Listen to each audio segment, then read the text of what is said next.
So check this out. This is what forgiveness feels like. Last night, it rained here for the first time in 7 weeks.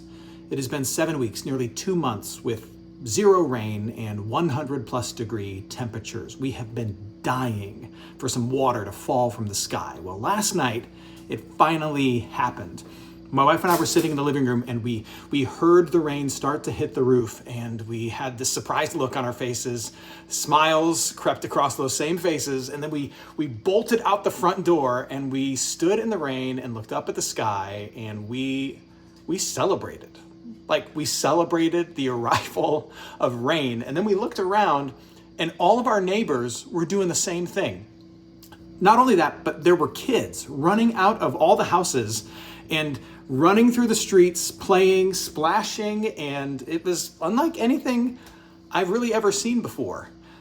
You could see steam rising off the streets. I swear to you, like, the grass instantly looked a little greener. The trees stood a little taller, all because some much needed rain had finally fallen from the skies. You could like feel creation letting out a sigh of relief.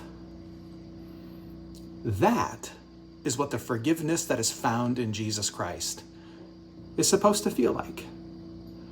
You are dead and dry because of the mistakes that you've made, because of the lack of faith that's in your heart, because of the condition we find ourselves in as human beings in this bad and broken world. And then along comes the mercy and grace of Jesus.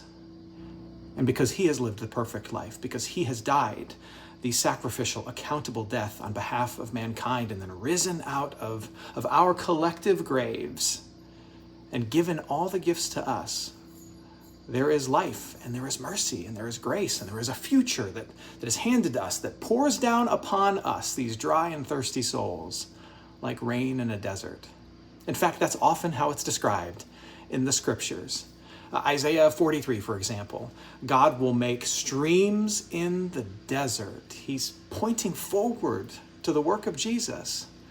Jesus is the stream of mercy and grace, of a right relationship with the Father that flows directly to you, and it is meant to bring you a much needed deep sigh of relief. It is the kind of relief that makes you run around and rejoice, like an unexpected summer storm after months of drought.